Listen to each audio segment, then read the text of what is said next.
हमारा जो साधर्मियों का जनसमूह पहले था, जो पूजन में जितने लोग जुड़ते थे, जितने अपने कार्यक्रम में होते थे, उतने हैं कि घट गए। इसका मतलब हमने नुकसान किया है। इसका मतलब हमारे अंदर वो क्षमता नहीं है कि हम लोगों को जोड़ पाएं। इसके मतलब यह है कि हमें अपनी क्षमताओं को विकसित करना चाहिए, लोगों को अपनाना चाहिए।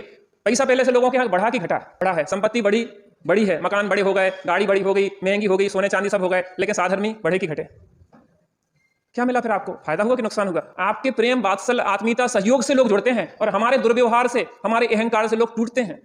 अच्छाई अच्छाई को खींचती है, बुराई बुराई को खींचती है। यहाँ पे साधर्मियों का जनसमूह है तो साधर्मियों को खींच रहा है, और जहाँ किसी बार वगैरह में जाओ शराब के ठेके में तो वहां उस तरीके के लोग खींचते हैं। इसका मतलब यह है कि साधर्मियों की कितनी कीमत होती है, इस बात को हमें समझना चाहिए। छोटी छोटी बातों पे हम साधर्मियों का दिल दुखा देते हैं।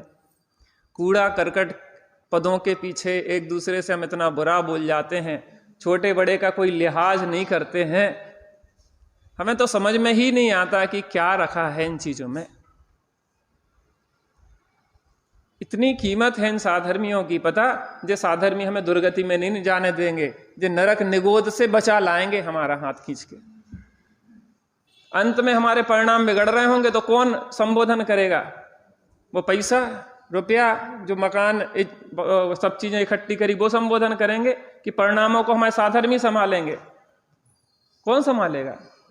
हमें कितना समर्पण करना चाहिए। एक एक साधर्मी के लिए पूरी संपत्ति भी लग जाए तो भी हमें किंचित भी अंदर में खेद ना होए, बल्कि हर्ष होए कि अरे हमारे साधर्मी के लिए हमारा कुछ काम में तो आ पाया।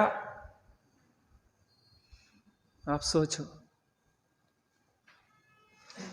मैंने कितना बहुमान आना चाहिए एक दूसरे के प्रति। अरे ये मोही तो हमें संसार में डुबोने वाले हैं और ये साधर्मी हमें पार लगाने वाले हैं। कितना बहुमान होना चाहिए, कितना रिस्पेक्ट होना चाहिए। कोई साधर्मी तकलीफ में हो ना तो हमें खड़ा होना चाहिए। अरे हम है ना, आप चिंता क्यों कर रहे हैं? हम है ना। कोई को आपके सहयोग की बेसी जरूरत नहीं है, लेकिन आपके दो शब्द उसको इतना बल दे देते हैं कि उसको लगता है कि अरे हम अकेले नहीं हैं, हमारे साथ इतने सारे लोग हैं। भावों का तो सब खेल है और क्या है, आप सोचो। इसलिए हम कहते हैं भैया अपने बच्चों को, बहुओं को, सबको यहाँ बिठा लो, बैठें। उससे क्या होता है कि हमें एक उत्साह बढ़ता है। अधिक जैसे जगह पे जाते हैं वैसे भाव उल्लसित होते हैं। होते कि नहीं होते? और पता, लोगों को भले ऐसा लगे कि हमें समझ में नहीं आ रहा, समझ में माने याद तो नहीं रहता, आप बता तो नहीं सकते, लेकिन मेमोरी में तो रहता है। जिनवाणी की बात निरर्थक नहीं जाती। आप बस विनय से सुने, एकाग्रता से सुने, बहुमान से सुने, और सब चीजें अब्जॉर्ब होती जाती है अंदर में जाती जाती है, अंदर में जाती जाती है। बस विनय हो, बहुमान हो जिनवाणी के प्रति, देवशाद गुरु के प्रति, जीवन बदलने में देर नहीं लगती। याददाश्त तो कर्म का क्षयोपशम है, किसी की ज्यादा है, किसी का कम है, उन चीजों में कोई दम नहीं है। मूल तो अंदर में विशुद्धि ऐसी होए, परिणति अपनी शांत होए, अंतर्मुख हो, आनंद होए। तो जिनवाणी का सच्चा श्रवण किया, इसमें कोई दम नहीं है कि हमें कितना याद रहता, कितना नहीं रहता, हम बता पा रहे नहीं बता पा रहे, हम जी रहे हैं। कौन बता पा रहे वो त्रियंच, कौन बता पा रहे वो नारकी, कौन सी तत्व चर्चा कर रहे हैं, वो तो मजा कर रहे हैं बस। मतलब यह है कि अधिक गुण वाले न्यून गुण वाले को अपने अधीन कर लेते हैं, अर्थात अपने अनुकूल ढाल लेते हैं। माने इस चीज को बढ़ाना चाहिए, बहुमाना व्यापार बढ़ाते हैं। और हमारा जो साधर्मियों का जनसमूह पहले था, जो पूजन में जितने लोग जुड़ते थे, जितने अपने कार्यक्रम में होते थे, उतने हैं कि घट गए। इसका मतलब हमने नुकसान किया है। इसका मतलब हमारे अंदर वो क्षमता नहीं है कि हम लोगों को जोड़ पाएं। इसके मतलब यह है कि हमें अपनी क्षमताओं को विकसित करना चाहिए, लोगों को अपनाना चाहिए। पैसा पहले से लोगों के यहाँ बढ़ा कि घटा? जितने लोग बैठे सब लोगों की बात कर रहा मैं। पहले से धन बढ़ा कि नहीं बढ़ा कि घटा? बढ़ा है। संपत्ति बड़ी है, मकान बड़े हो गए, गाड़ी बड़ी हो गई, महंगी हो गई, सोने चांदी सब हो गए, लेकिन साधर्मी बढ़े कि घटे? क्या मिला फिर आपको? फायदा हुआ कि नुकसान हुआ?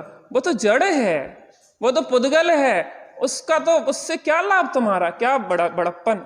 हमारे बच्चे यहाँ जुड़े, हमारी बहुएं हमारे जुड़े, हमारे साधर्मी जुड़े, एक एक के प्रति। ऐसे नहीं है कि कोई फिर भी कोल का जोड़ लगा के बिठा दो, आपके प्रेम, वात्सल्य, आत्मीयता, सहयोग से लोग जुड़ते हैं और हमारे दुर्व्यवहार से, हमारे अहंकार से लोग टूटते हैं। इतनी आत्मीयता, प्रेम से उन्हें जोड़ना चाहिए। अरे कोई बात छोटी मोटी है, जान दो, कोई फर्क नहीं पड़ता, आप हमारे साथ रहोगे तो सब है, इनमें क्या धरो है। ये चीजें हमारे अंदर जितनी जितनी हैं, लेकिन ये चीजें विकसित करना चाहिए और अधिक। जब तक भगवान नहीं बने तब तक इन गुणों का विकास निरंतर करते ही रहना चाहिए। पता, एक मैं वीडियो देख रहा था कि एक साधर्मी पूजन करने नहीं आया 2-4 दिन, तो साधर्मी लोग बैंड बाजा लेके पहुंच गए उसके घर सवेरे से कि तुम्हारी नींद नहीं खुल रही है तो हम बैंड बाजा लेके आ गए। वास्तविकता कह रहे हैं और फिर उसको लेके आए सब लोग। हम तो कह रहे हैं ऐसे अगर आप पहुंच जाए तो वो कभी क्या ऐसा हो सकता कि नहीं है, नहीं तो पता पड़ेगा कि बैंड बाजे लेके आ जाएंगे। कोई साधर्मी स्वाध्याय में नहीं आ पा रहा, हम तो तुम्हारे घर पे ही स्वाध्याय करेंगे, आज चलो। तो क्या वो साधर्मी टूट सकता है? वो नहीं, उसका पूरा परिवार जुड़ेगा। बता, हमने अब से भैया के यहाँ स्वाध्याय किया तो एक व्यक्ति को तो हम खींच ले आए कि नहीं खींच ले आए? जो हमारा परमानेंट स्वाध्याय वाला हो गया कि नहीं हो गया?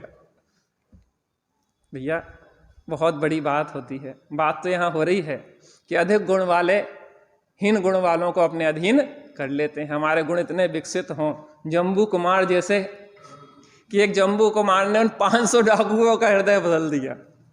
एक जम्बू कुमार ने पूरे घर का माहौल बदल दिया। एक जम्बू कुमार ने उन स्त्रियों का मन बदल दिया। उन जम्बू कुमार ने पूरे राज्य के नागरिकों को बदल दिया। उनके साथ सैकड़ों हजारों लोगों ने दीक्षा ले ली। जितनी अंदर में क्वालिटी होना चाहिए,